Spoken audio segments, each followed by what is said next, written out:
All right, so if you're tackling Portuguese, I'm willing to bet you've bumped into this tiny little two-letter word, sei. It looks so simple, right? But man, it can be a real headache. So today, we're going to pull back the curtain and figure out why this little word wears so many different hats. I mean, think about it. How can one word, just two letters, mean herself, and is rented, and if? It's like a linguistic shapeshifter. But here's the thing. Once you get a handle on its different jobs, you're taking a massive step towards sounding more natural. So, let's break it all down. Okay, look at this. This really puts the puzzle right in front of us. Se, meaning herself. Se, meaning are rented. And se, meaning if. It's the exact same word doing three totally different things. So the real question is, how do we tell them apart? Let's get into it. So here's our roadmap. We're going to look at sei when it's a pronoun, then when it's something called a passivizer. Don't worry, it's easier than it sounds. And finally, when it's a conjunction. Just stick with me, and I promise by the end of this, you'll have the secret decoder ring to crack this thing once and for all. First things first, let's start unmasking this little chameleon and break down each of its secret identities. All right, first up, sei as a pronoun. Now, when it's wearing its pronoun hat, it's all about who's doing the action or who the action is being done to. But wait, it gets a little deeper. Even within its job as a pronoun, se has three different disguises. It can be reflexive, reciprocal, or indefinite. Let's actually see what that looks like in a real sentence. Okay, so here's our first disguise, the reflexive sei. The action here is cutting. Who's doing it? Joanna. And who is it happening to? Joanna. The sei is what reflects that action right back onto her. She cut herself. See? Simple as that. Next up, we have the reciprocal pronoun. And this one is all about mutual action. It's a two-way street. They didn't just meet someone, they met each other. They didn't just hug someone, they hugged each other. That little sei is our clue that the action is going back and forth between them. And the last pronoun disguise is the indefinite si. So when the sentence says, people still die of hunger, well, who are we talking about exactly? We don't really know. It's not specific.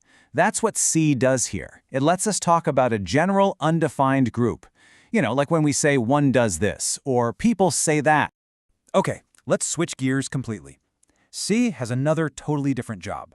It can act as what we call a passivizer, which basically means it can shift the entire focus of a sentence. It's pretty cool, actually. Just look at the difference here. In the first sentence, the active one, our focus is on they, the people doing the renting. But watch what happens when we add the passive sei. Poof, the people just vanish from the sentence. The focus shifts completely over to the bicycles. Bicycles are rented. And you might ask, by whom? Well, the sentence doesn't care. It doesn't matter.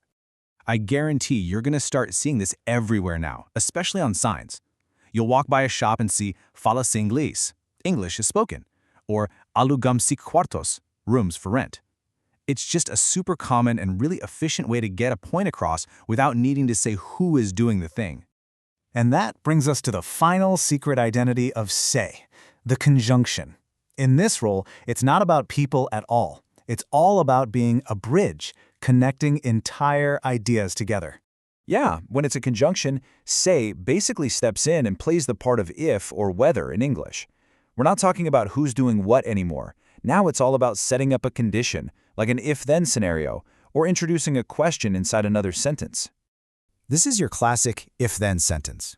Si kicks things off with the hypothetical part, the if side of the equation. If the weather were good, well, what's the result? Then we could go out. See how it sets up that kind of cause and effect link between the two ideas? And here's the other way it works as a connector. It's playing the role of whether or if when you're reporting what someone asked.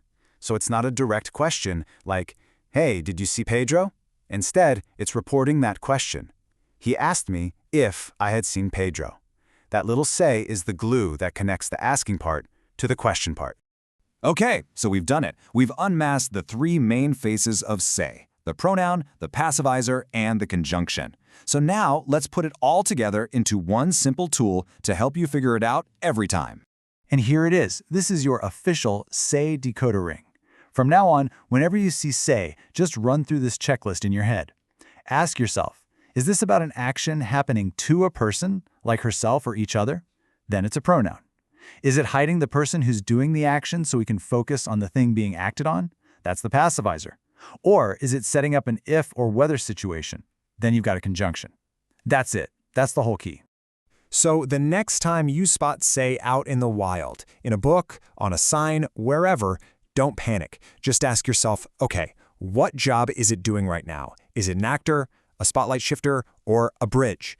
Because now you have the decoder. The puzzle is officially solvable.